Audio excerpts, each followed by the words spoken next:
Joining us now, the head coach of Penn State football, Coach James Franklin. Coach, you rock the Aviators on the sideline, so I want to start right here. Do you have the best style in all of college football? I doubt it. That's not really something I'm trying to do. I think there's some guys out there that's important to. That's not one of the things that's important to me. It's kind of like Maverick, Top Gun. I mean, from just from watching from the television, I'm like, this guy knows what he's doing when it comes to the style. But, Coach, when it comes to the football field, there is a ton of excitement and expectations when it comes to your football team. How do you manage the internal piece with so much noise on the outside, especially going into 2023? Well, I think what we just try to do is we try to control the things that we can control, and the external noise is not one of them. So we just really try to spend as little time on that as possible, and make sure that we're doing all the things that we need to do within the program, within the locker room, the right way. Right now our coaches are all on the road recruiting, doing a hell of a job, flying all over the country.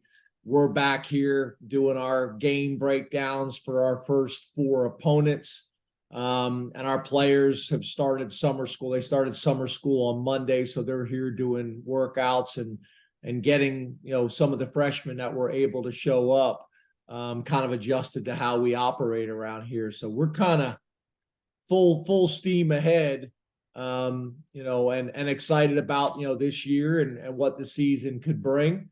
But from an external noise standpoint, try to, as much as we can, tune that stuff out and focus on the things that are going to allow us to be successful against West Virginia on opening weekend. And one of those reasons why there is so much excitement around the football team with your quarterback, Drew Allar, how good can he be for you in 2023? Well, I think a couple things. I think number one, we got a chance to be better on the O-line. We got a chance to be better at running back. We got a chance to be better at tight end. We have a question mark at wide receiver. I saw some things this spring to get excited about, but not ready to stamp them yet. And I say all that because your point is a good one. We had a veteran quarterback that seemed like he played here forever, is now with the Green Bay Packers, and Sean Clifford. And we got a competition for the quarterback spot, and Drew Allar is, I actually think it's Allar. But Drew is a young man that there's a lot of excitement about. Coming out of high school, he was the number one quarterback recruit in the country, was our backup quarterback last year, and unusually, he was able to play in almost every single game. So that was a real positive that we were able to get him a ton of reps and experience last year. So that's a big question mark going into our season, replacing a vet. But to your point, obviously there's a lot of excitement about Drew and his potential. You get a chance to see him. Hopefully you get a chance to one of our games this year, or come out during training camp and check us out. But he's kind of more of the old school traditional, NFL quarterback. He's 6'5". He's 242 pounds. He can make, if not every throw on the field, almost all of them. But he actually has a little bit more mobility than people may think. So there's a lot of excitement about him. And you mentioned your running back room. I mean, Katron Allen, Nick Singleton, arguably the best running back combo, if not just the Big Ten, in the country. What are your expectations for them going into this season?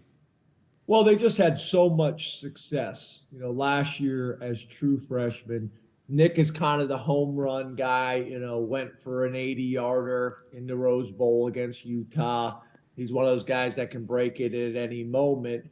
And Katron is kind of like he's the guy that if you're a true football guy, you watch him, you just have a ton of respect for how he plays the game.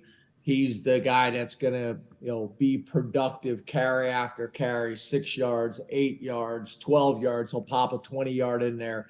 Just a very efficient running back who knows how to play the position. So, based on what those two were able to do as true freshmen, and behind an offensive line and a tight end group that we think are going to be better, obviously, there's a lot of excitement for those two to be able to take the next step and have a big impact, not only on our program, but also I think there's be a lot of people talking about those two this year. And Coach, you mentioned the offensive line. Olu Fashanu, a lot of people thought could be somewhere in the range of a top 10 pick in this year's NFL draft. Says, nope, want to come back to State College. How big a deal was that? And what kind of message does that send to not just the fan base, but the locker room that he wanted to come back to State College? Well, I think a couple things. It's interesting in today's NIL world, everybody's like, well, Penn State must have gone crazy to try to keep him. And the reality is, I met with Olu and his family. I meet with all those guys and basically told him that, he should leave. And all the feedback I was getting was first round. And Olu and his family was like, hey, we're staying. We always planned on being here for 4 years. What a lot of people don't understand is when I was having this meeting with Olu, he had been at Penn State for 3 years. But when I was having a meeting with Olu and his family, Olu was only 19 years old at the time. So Olu had just turned 20 years old. That played a factor in it as well for the family. Olu wanted to get his degree. He's got a chance to be an academic All-American. That's something that's really important to me and the family as well. He's probably got the highest GPA on our team. So he's just a super impressive kid. And to your point, we're going to do everything we possibly can to not only allow him to be successful on the field this year and help him along that process, but also, fight like hell to get him into that top 10 picks, because I know how impactful that is, on not only him, but also our program. No, without a doubt. I'm sure that's music to his ears as well as the rest of his extended family, who I'm sure would benefit from him going that high in the draft. But, Coach, on the defensive side of the ball, there are so many guys that are coming back to this defense, even with the guys that went to the NFL draft. I mean, I say my prayers at night every single night for the people that have to block Abdul Carter. Kalen King is a household name at corner. Who are some of the other faces, though, that you expect to step up on defense this coming season? Well, the other guy that everybody's talking about is Chop Robinson, is a defensive end for us who played really well last year, and his name is buzzing around, nationally. But there's really a ton of guys. It's one of those things I got to be careful, and I don't list them all. Guys are going to be pissed at us. But Curtis, our outside linebacker, has played here for 3 years. Played extremely well. I think he's going to have a huge year for us. Adisa Isaac, another defensive end that we have, I think is going to have a big year. A guy who played for us like Abdul last year, Dennis Sutton, defensive end, is going to have a chance to have a really big year for us.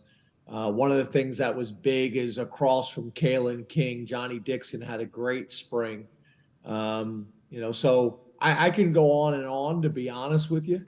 I walked down to the defensive staff room the other day, and I was kind of looking at the depth chart on the board, and I just don't remember us having the depth and talent that we have this year on the defensive side of the ball. We've had some really talented defenses, but I just don't know if we've had the combination of depth and talent that we do this year.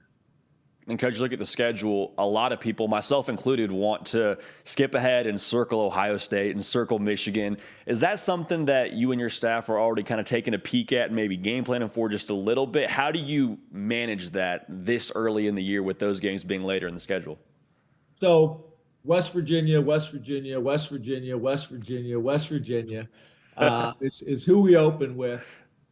But I'll be honest, I won't give you total coach speak here. We are getting ready for West Virginia, and we have done our first 4 opponents. We literally just finished those breakdowns.